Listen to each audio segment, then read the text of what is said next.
Olá pessoal, bem-vindos ao canal Fé, Filosofia e Cultura, onde nós discorremos assuntos relacionados à religião, à filosofia e à cultura.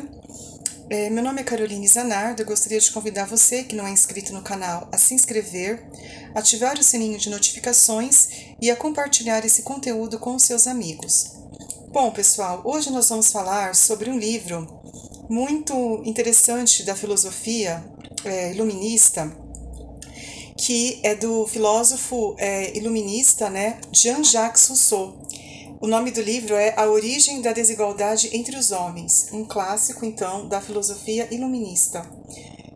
Esse livro, assim como o Jean-Jacques Rousseau, ele é da época do movimento iluminista, que aconteceu no século XVIII, né, e que marcou muito aquela época e é realmente uma influência ainda muito presente no século atual, né? Então, né, nós podemos então entender que isso que o iluminismo ele deixou como mensagem, ele ainda repercute nos tempos atuais, ele ainda é um marco na nossa civilização, ou seja, aquelas ideias que foram propagadas por Jean-Jacques Rousseau quando ele viveu realmente no movimento iluminista, ela ainda se perpetua, aquelas ideias elas não se mudaram com o tempo, elas não foram alteradas, elas ainda são vivas e ainda fazem sentido, né, na atualidade. Então nós vamos comentar sobre o que esse livro ele vai realmente falar para nós. Bom, o que esse livro, a mensagem principal que esse livro ele vai nos trazer é relacionada à ideia de qual seria a origem da desigualdade entre os homens. O que provoca essa desigualdade? Seria ela algo natural? Seria ela algo normal? Ou seria ela um problema que ele se desenvolveu ao longo dos séculos, né? Na verdade, segundo Jean-Jacques Rousseau, a origem da desigualdade entre os homens, ela foi algo que aconteceu a partir do momento que o ser humano ele começou a se tornar mais civilizado. E olha que contradição, né? A gente imagina às vezes que quando a pessoa ela se torna um ser civilizado, vamos pegar assim, a gente considera muitas vezes o índio um ser não civilizado, né? A gente considera o índio, às vezes, a gente até tem aquele jeito pejorativo de considerar um bando de índio, assim, de uma maneira até um pouco preconceituosa, né? Então a gente considera o índio, às vezes, como um ser não civilizado, um ser que vive lá na floresta, nas matas, e que não tem o mesmo refinamento, a mesma educação que os seres que vivem nas cidades possuem. Então, assim, é uma ideia muito errada, porque o índio, ele, ao contrário do que a gente imagina, que ele é um ser não civilizado, muitas vezes ele tem muito mais educação e muito mais a nos ensinar através da sua cultura, através dos seus costumes, através da sua simplicidade. E aí que entra o X da questão. Segundo Jean-Jacques Rousseau, quando o homem perde essa simplicidade, né?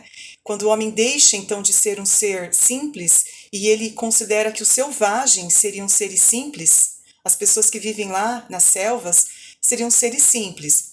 Então, segundo Jean-Jacques Rousseau, a partir do momento que o homem se torna civilizado, que ele vai habitar as cidades e, portanto, ele se torna um ser, vamos por assim, sociável, ele vai perdendo a sua simplicidade.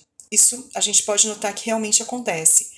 E segundo ele, isso é o fruto, é o que é o cerne, né, o motivo da desigualdade entre os homens.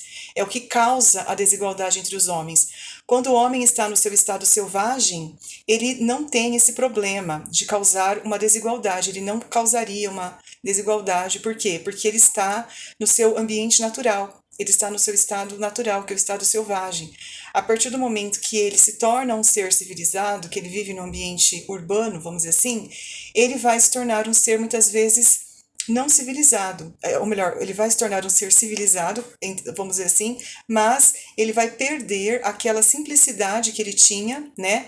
E isso vai provocar toda a desigualdade entre os homens, né? Toda aquela questão da disputa pelo poder e muitas vezes tornar pessoas, às vezes, subjugadas, pessoas que poderiam ter, de repente, uma condição de vida boa, mas às vezes, por causa do sistema social, elas acabam sendo subjugadas. É aquela lei do poder dominador, vamos dizer assim, né? Então, o homem ele vai exercer o seu poder dominador à medida que ele se torna civilizado. E isso vai causar o quê? Que umas pessoas vão ter muito e outras pessoas vão ter pouco. E isso muito em função também da comparação. Porque daí o que acontece? Nesse ambiente civilizado, as pessoas começam a se comparar umas com as outras. Né? E segundo Jean-Jacques Rousseau, essa comparação ela não é saudável nem um pouco e ela vai causar essa desigualdade porque você começa a se comparar e isso vai gerando atritos, isso vai gerando às vezes a comparação causa às vezes sentimentos de inveja mesmo entre um e outro, né? As pessoas vão começando a sentir inveja do que o outro tem e isso vai causando todo aquele sentimento de toda aquela sensação de injustiça muitas vezes social, né? Porque isso da desigualdade causa a injustiça social, é todo um fator que provoca a injustiça, fazendo com que uns tenham muitos e outros não tenham nada, né? Então isso, segundo Jean-Jacques Rousseau, é provocado pelos sentimentos que são despertados nessa civilidade, sentimentos de comparação, de competição, e que realmente o que causa essa questão abordada no livro. Bom, pessoal, era isso que eu tinha para falar para vocês. Eu espero que vocês tenham gostado desse conteúdo. Muito obrigada pela atenção. Tchau, tchau.